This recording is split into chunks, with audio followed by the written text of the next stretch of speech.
This is the fridge. Is there a separate drawer for the cheese? Where do the eggs go?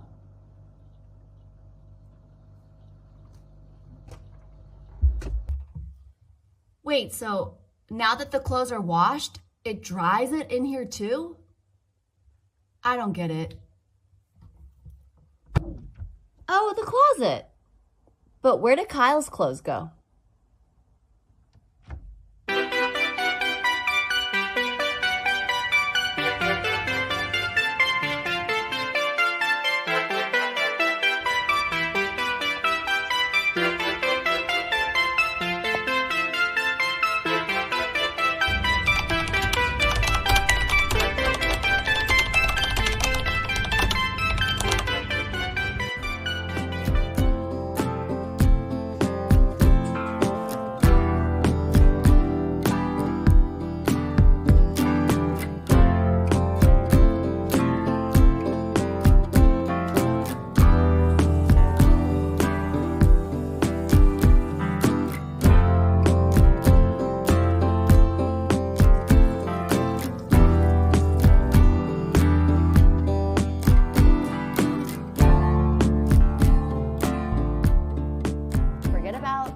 In-home theaters, in-home basketball courts or pickleball courts. That really doesn't exist here. Probably the most obvious difference would be that homes in Switzerland are just generally smaller than you would find in the US. So for a family of 5, a very generous, nicely sized house would probably be around 200 square meters or 2,000 square feet. Swiss homes are really formatted on practicality. So they're not gonna always appear to be the most flashy or have all the aesthetics of an American home, but they're very functional and they're very practical, and that's how they're laid out. Most bedrooms don't come with closets. People will do a built-in closet. There's no walk-in closet usually. The kitchens are just a much smaller footprint. When we first moved here, we felt so oppressed by how small the fridge was. And it forces you to go to the grocery store more often because only so much can fit into the fridge. And then you don't always find the full suite of appliances. So usually there is a stovetop, which is always electric, and you don't always find a microwave. But the one thing you will always find, especially in this part, the French-speaking part of Switzerland, is either a wine fridge or a wine cellar. We looked at tons of houses, all different sizes, that didn't sometimes have room for an extra closet or an extra bathroom or a bigger sized kitchen. They always made sure to have room for wine storage.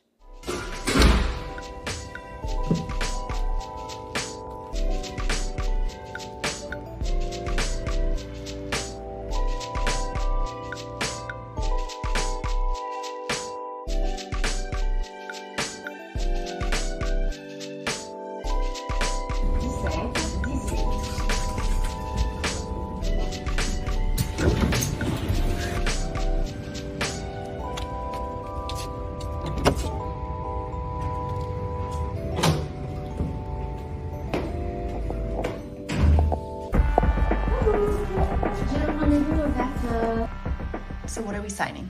ChatGPT says cedule hypothecaire, Which is?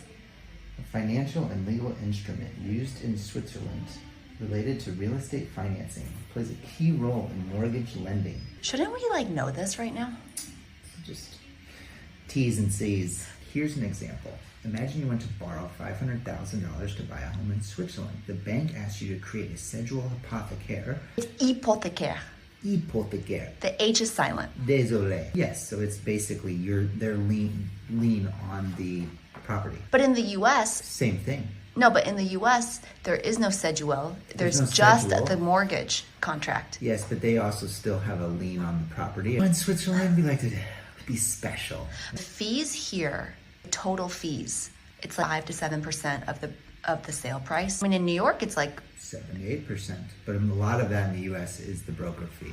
no, but when you're the buyer, you don't pay the broker fee. The seller pays the broker fee. Yeah.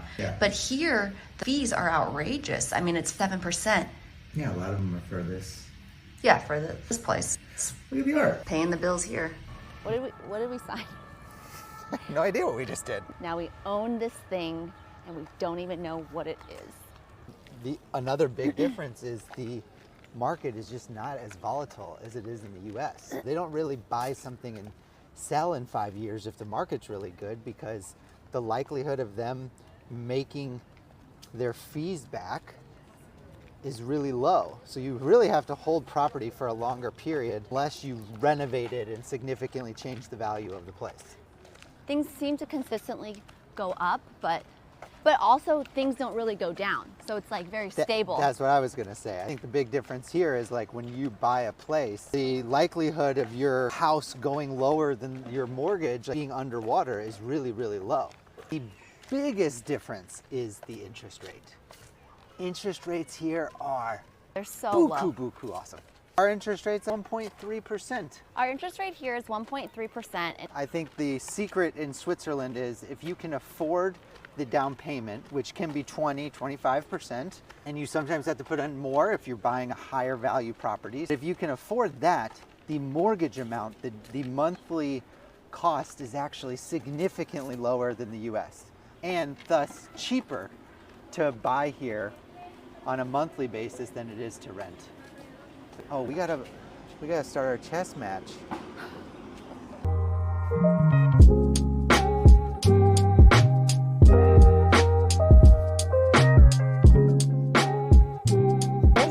This is the state of our life right now. This is like Marie Kondo's worst nightmare. We have had nowhere to put our stuff for the past 2 weeks as we've been living in this temporary house because this is someone else's actual space.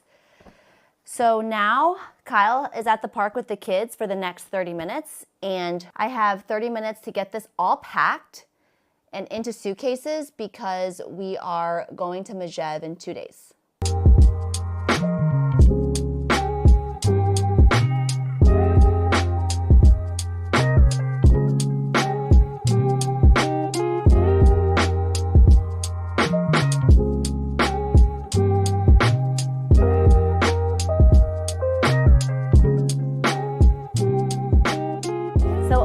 Other thing that I found so funny about the house buying process here, people are very discreet about selling their home.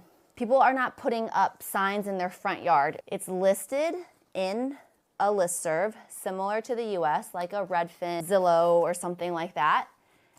And you reach out to the broker to make an appointment to view the house, but the houses are not staged. So sometimes you would go into a house and it would look like this. People would be doing their laundry, they'd be just living life, and their stuff would be everywhere. It's not like in America how they create this vision, like this perfect configuration of everything. It's not like that at all. It's like people and their furniture and their clothes and their stuff, and it's just everywhere. Sometimes it's not organized, it's not cleaned up, and that's just how houses get sold here.